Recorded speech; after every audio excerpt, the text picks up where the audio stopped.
En 2024 se batió el récord de número de agresiones a médicos en España, según el Observatorio contra las Agresiones de la Organización Médico Colegial. Cuando se piensa en representación de los médicos, una persona que siempre viene a la mente es Sheila Justo. Pero Sheila precisamente entró en el campo de la representación médica a raíz de ver muy de cerca un caso de agresiones a los médicos, y por eso le hemos invitado hoy a hablar con nosotros de este tema, de las agresiones a los médicos. Vamos a ir desde los aspectos más generales, como los datos y la actualidad de este tema, hasta los más accionables, como qué debe hacer o qué puede hacer un médico si se encuentra en una de estas situaciones. Muy buenas, bienvenidos, bienvenidas. Yo soy el doctor Gonzalo Vaquero y esto es Código Médico, el podcast de Mutual Médica creado por médicos y para médicos. En el capítulo 4 de Código Médico, agresiones a médicos, prevenir y actuar, con la doctora Sheila Justo, médico especialista en medicina de familia y comunitaria y directiva en gestión sanitaria. Qué alegría tenerte con nosotros, Sheila. Muchísimas gracias por venir. Muchas gracias por la invitación. Bueno, como sabes, vamos a hablar hoy de agresiones a médicos. Y antes de entrar un poco en el meollo, en el detalle, me gustaría que nos conceptualizases un poco de la actualidad de este problema, ¿no? O sea, un poco los datos, cuántas agresiones hay, cómo ha evolucionado a lo largo del tiempo. La evolución es en ascenso, incluso exponencial. Los últimos 15 años han sido notificadas 15.000 agresiones. Es un dato muy preocupante y bueno, pues está muy bien que le demos visibilidad a este tema. Solo en España, claro. Sí, solo en España. Y a lo mejor es que estuve escuchando una noticia de que el año pasado se batió el récord de número de agresiones. No sé si controlas un poquito el número de agresiones que hubieron. Sí, el año pasado fueron 850 agresiones las que se notificaron, pero sabemos que esto es una pequeña parte de las agresiones que existen, que pasan cada día. Te refieres porque muchas no se denuncian, ¿no? Absolutamente, es la punta del iceberg, sí. Vale. Y bueno, tú eres muy conocida en el colectivo médico, sobre todo vinculada a temas de representación y de sindicatos, pero entraste precisamente por estar muy cerca de un caso de agresión a médicos, ¿no? Cuéntanos un poquito cómo fue este caso. Pues lo viví en primera persona. Realmente los residentes ya lo cuentan, que la agresión verbal es algo que está normalizado. Y en algún momento dentro de la residencia ya pues en algún momento te han agredido verbalmente o te han amenazado. Pero bueno, yo en un momento determinado de mi carrera profesional, cuando trabajaba en una urgencia hospitalaria, me trajeron una mujer inconsciente que yo no sabía hasta qué punto podía tener ritmo cardíaco. Unos familiares amenazándonos, nos dijeron que si no salía tendría consecuencias, no con estas palabras, claro, imagínate. Y el hecho es que, bueno, afortunadamente la sacamos, y afortunadamente salió bien el caso, que podía haber sido lo contrario, pero cuando llegó el 112 nos habían roto 2 puertas, había 2 familiares con una crisis de ansiedad, no podíamos retenerlos para que nos dejaran trabajar tranquilas porque estábamos una compañera enfermera y yo, y fue un momento muy complejo que incluso pensé que podía peligrar mi vida, y en ese momento pensé que había que hacer algo y por eso entré en la representación para pues poner unas medidas de seguridad pues a la altura de las necesidades. Esto que has comentado de los residentes me gustaría rescatarlo para que no se quede en el tintero, porque me ha resonado con algo que nos comentaste tú antes, fuera de cámaras, que es que parece que se estaban normalizando los insultos y este tipo de agresiones, sobre todo en urgencias, ¿no? ¿Tenéis alguna teoría o tú por qué piensas que puede estar ocurriendo esto? Yo creo que realmente es por la frecuencia, ¿no? Algo pasa a ser normal cuando es tan frecuente que ya pues no es nada que te extrañe demasiado. Yo creo que esto, si lo transportamos a hace 40 años, era impensable el insultar a un médico o insultar a un padre o a un policía, pero es que ahora ha habido un cambio social o no sabemos qué ha pasado, pero desde luego en las consultas esto está pasando y hay que denunciarlo desde el primer día, o sea, tolerancia cero. Y a nivel de factores de riesgo, no sé si hay algún tipo de perfil de médico o algún tipo de especialidad en el que es más frecuente. ¿Qué tipos de factores de riesgo hay para que ocurran estas agresiones? El Observatorio del Consejo General de Médicos dice que bueno, pues el perfil más frecuente es mujer de 35-45 años y de atención primaria. Ese es el perfil de médico más agredido, de médica en este caso. De hecho, de todos los sanitarios, los médicos somos los profesionales más agredidos. Y perfil de agresor, no para estigmatizar a nadie ni señalar de forma no indebida, sino para conocer los datos reales y contrastados. No sé si también hay un perfil de agresor. Sí, según lo que se notifica, pues el perfil de agresor es un varón normalmente de 40 a 60 años y habitualmente el que agrede es el paciente en el 80% de los casos, pero a veces es el propio acompañante en el resto de casos. O sea que sí, también hay un perfil que se repite dentro de las notificaciones que hablaba, que bueno, pues han sido en los últimos años ya astronómicas. Y en cuanto al tipo de agresión, no sé si hay datos sobre esto, pues por ejemplo, si es mucho más frecuente agresión verbal o cuánta es agresión física. De las notificadas, el 11% son agresiones físicas. Que ya me parecen muchas. Sí, y de hecho de cada 10 agresiones, 9 son verbales. O sea, estamos hablando de una punta de un iceberg. O sea, realmente a los médicos que se encuentran con un insulto en su consulta, ¿realmente están notificándolo? Pues obviamente no. Por tanto, pues estamos hablando de datos que preocupan mucho, claro. Que, oye, me vas a corregir, pero creo que subiste un vídeo a redes, ¿no?, hablando precisamente de incluso un fallecimiento, ¿no? O sea, ¿se ha llegado hasta ese extremo? Sí, desafortunadamente el Observatorio del Consejo de Colegios de Médicos de Agresiones viene y surge en 2010 porque en 2009 matan a tiros a una médica residente en el Centro de Salud de Moratalla, Murcia, y bueno, pues esa circunstancia pues quiebra en el sistema algo que bueno, pues termina en un observatorio en el que se notifican anualmente. Ese fue un poco el detonante de la creación del observatorio. Exacto, el observatorio nace en 2010 y esta médica, desafortunadamente, pues es una pérdida que bueno, pues es el extremo máximo de lo que estamos hablando. Y algo de lo que no he escuchado nada hablar, tanto preparando esta entrevista como escuchando sobre el tema de agresiones, porque es como post populi dentro del colectivo médico, ¿no? Es el tema de las agresiones online, porque claro, es una cosa que yo he pensado en estos días que seguro que ha aumentado el número de agresiones online, ¿no? Ahora que con las redes sociales y tal, no sé si eso... Pues sí, es que esto ya, obviamente, después de hablar de que una persona en presencia física te puede estar insultando, ya no olvidemos o no obviemos el factor del anonimato.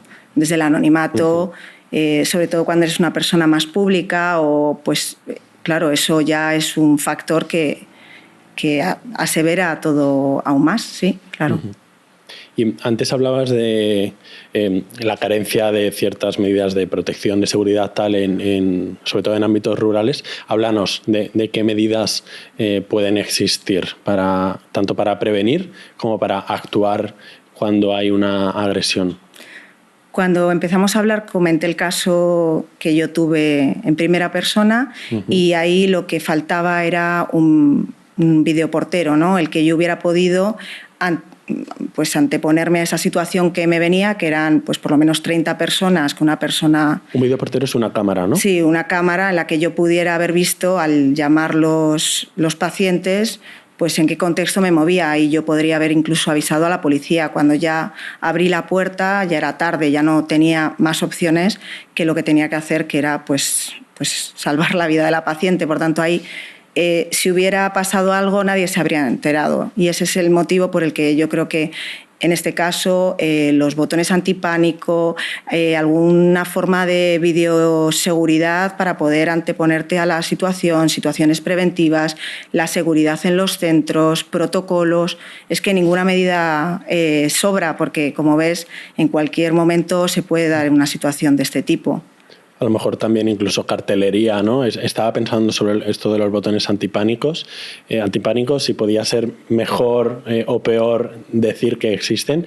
Igual es mejor, ¿no? Por medida disuasoria o... Sí, hay que visibilizar esto absolutamente. Es un problema que hay que exponerlo y además hablar de lo que implica para el paciente.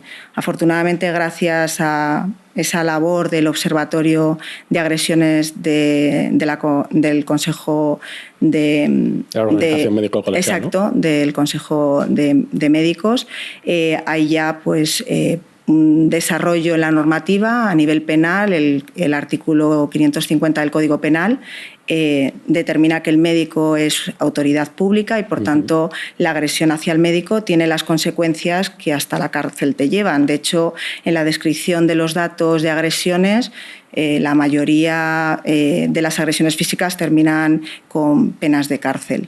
Y luego, por otro lado, tenemos referentes en las fuerzas y cuerpos de seguridad, que ya llegan casi a 80, y estos referentes, tanto en la Policía Nacional como en la Guardia Civil, se encargan también de detectar centros o zonas más conflictivas, de los protocolos, de formar.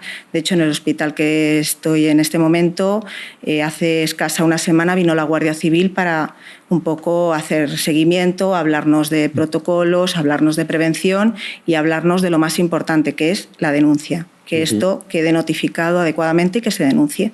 Justo de esto te iba a preguntar, de los protocolos y la denuncia. Cuéntanos un poco cómo es el protocolo. O sea, si algún médico que nos esté escuchando le pasa algo así, ojalá que no, aunque por estadística, como has comentado, es posible que a alguno le pase en un par de semanas. ¿Qué hay que hacer? Como a nivel muy bajado a tierra, ¿no? Muy táctico, ¿qué pasos hay que seguir? Pues obviamente lo primero, detectarlo y un poco, pues si ves que es algo ya grave, desde luego ponerse a salvo, llamar a los cuerpos y fuerzas de seguridad, pues, o a la seguridad que tengas en el centro para que se limite la situación, y desde luego si has tenido un daño físico o de alguna forma psicológico, porque ya sabemos que las agresiones no solo son físicas, también son verbales, coacciones, amenazas, etcétera, pues tener un soporte, y en este caso pues tendrías que ir a que también te asistan a ti médicamente para ver qué consecuencias ha tenido ese evento, y posteriormente notificarlo tanto en el centro de trabajo por si hay que tomar medidas desde el punto de vista de pues cambio de paciente, etcétera, como en el Colegio de Médicos, en el Consejo General de Colegios de Médicos, por el tema de la notificación del Observatorio de Agresiones, como la denuncia al organismo correspondiente, a la Guardia Civil, al juzgado, donde sea necesario, para también que esto pues cuente y se cuente, ¿no? Porque lo importante es que se cuente, se hable y se sepa. Lo que no se habla, no se sepa o no se escribe no existe. Total. Antes comentabas el tema de la formación en tu hospital, que justamente te iba a preguntar sobre eso, porque, por ejemplo, instituciones como Mutual Médica hacen formación para prevención de este tipo de cosas, e incluso tienen un seguro gratuito para cualquier persona, sea o no mutualista, que necesite una baja por este tipo de situaciones. Y te quería preguntar sobre... ¿crees que se hace suficiente formación? Igual sí, o sea, no te quiero hacer ninguna pregunta capciosa, pero me ha sorprendido que me digas, pues mira, justo en mi hospital se ha hecho una formación hace nada. ¿Crees que se están dando los pasos acertados para prevención de este tema? Claro, la formación de los profesionales te evita tu parte, pero el hecho es que hay una parte que también es importante, que es la prevención, son las medidas de seguridad, es que se faciliten protocolos, se pongan todos los medios suficientes para la protección legal de los profesionales que son víctimas de estos agresores, ¿no? Que al final esto va en contra absolutamente de la relación médico-paciente, del principio de cuidado. O sea, esto es inasumible. O sea, la tolerancia ahí tiene que ser cero siempre. Así es que todas las medidas sí son necesarias, y todas las que se tengan que poner en funcionamiento. Y esto por la parte de formación y por la parte más de, porque tú que tienes tanta experiencia en representación médica y sobre todo en sindicatos, ¿no? ¿Crees que más las instituciones, que son las que pueden poner las medidas de seguridad, ¿no? Que no es tanto las medidas formativas, sino las medidas de seguridad, como no sé, las administraciones, los colegios y tal, ¿crees que están haciendo suficiente o qué carencias habéis notado que existen? Bueno, sobre las administraciones, yo creo que lo más importante sería el hecho de poner a salvo al profesional agredido. O sea, en el momento en el que el profesional ya denuncia, se decide a denunciar, está solo, incluso su familia está sola. Hay agresiones descritas que no tienen que ver en el momento solo puntual, seguimiento, amenazas y otros eventos que salen de las consultas. Entonces, estar solo ante el agresor cuando ya le has denunciado, creo que las administraciones aquí se tendrían que hacer responsables de su capital humano y ser ellas mismas las que denuncien al paciente que agrede a la administración sanitaria, que es de donde hay que hacer ese cuidado no solo del bien material, ¿no? O sea, rompen un ordenador, una mesa y la administración denuncia al paciente. Pues si agreden a un profesional, que es lo más valioso que tiene el sistema, que es el último responsable de la asistencia, obviamente ahí la administración tendría que dar la cara y no dejar al profesional solo. Es por eso por lo que se denuncian muchas menos de las que existen.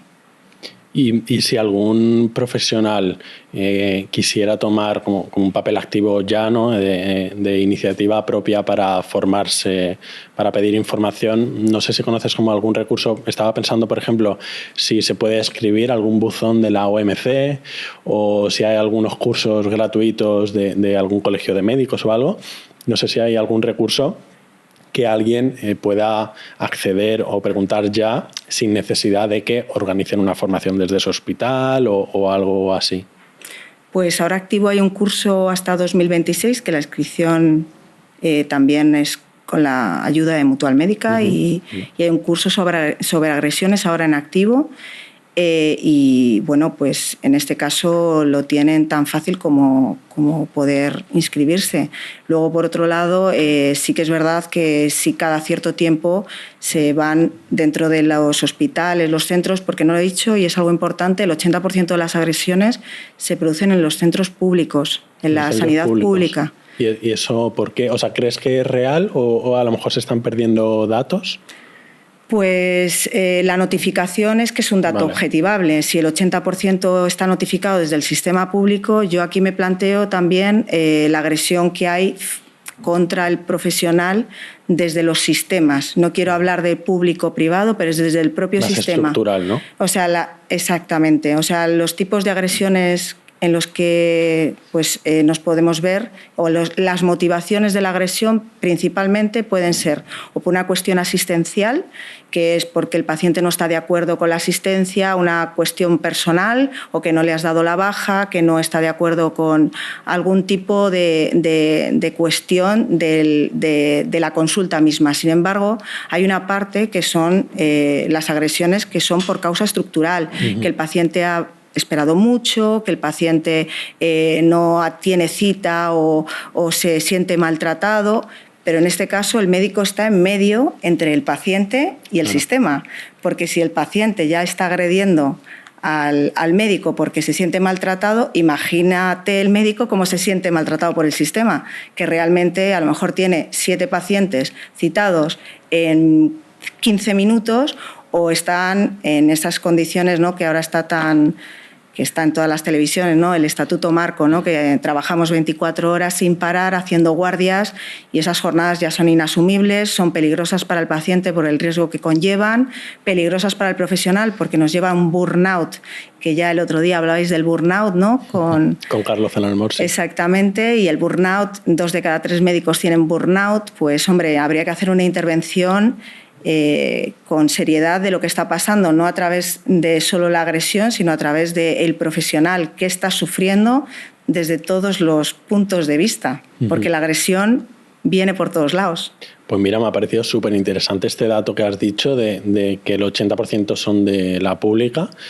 Obviamente asumiendo que la carga de la pública es mayor, ¿no? Pero sí que parece que está claro que ocurre más frecuente en la pública, sobre todo para entender qué se puede hacer para que ocurra menos, ¿no? Porque parece que tiene sentido que en la privada pues puede que haya menos esperas, a lo mejor hay más medidas de seguridad, acciones preventivas y de acción, ¿no?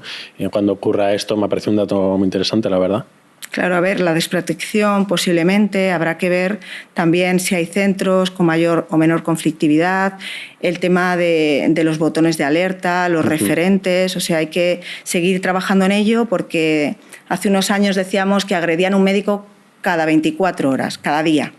Ahora ya son cada 10 horas, entonces teniendo en cuenta, como hemos dicho, que esto es la punta del iceberg, porque es lo que se ha notificado en el Consejo General de Colegios de Médicos, no es lo que está pasando. O sea, mientras estamos hablando, han agredido ya a miles de médicos con algún insulto en alguna consulta, porque en una consulta de atención primaria, por ejemplo, que ves 80 pacientes, con 80 pacientes, ¿qué probabilidad hay de que uno al menos te haya agredido? Pues a lo mejor te agreden cada 5 o 3 horas. No es una agresión obviamente física, pero es un insulto, es que he esperado demasiado, es una situación que se suma al grado de estrés y de sobrecarga que tenemos. Sí, que sumado todo a ya los estresores estructurales que tenemos, ¿no?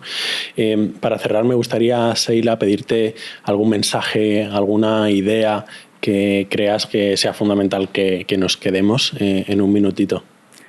Pues para cerrar el ciclo de la agresividad y la agresión hay que denunciar todo, tolerancia cero hacia cualquier evento, tanto insulto como coacción. Obviamente la física sí se denuncia, pero el resto hay que denunciar siempre porque lo que no se denuncia no existe. Qué bueno. Muchísimas gracias por estar con nosotros. Gracias. En el siguiente capítulo de Código Médico, formación médica, viajar al extranjero, con la doctora Beatriz Gómez, especialista en hematología y hemoterapia. Un podcast de Mutual Médica, la mutualidad de los médicos.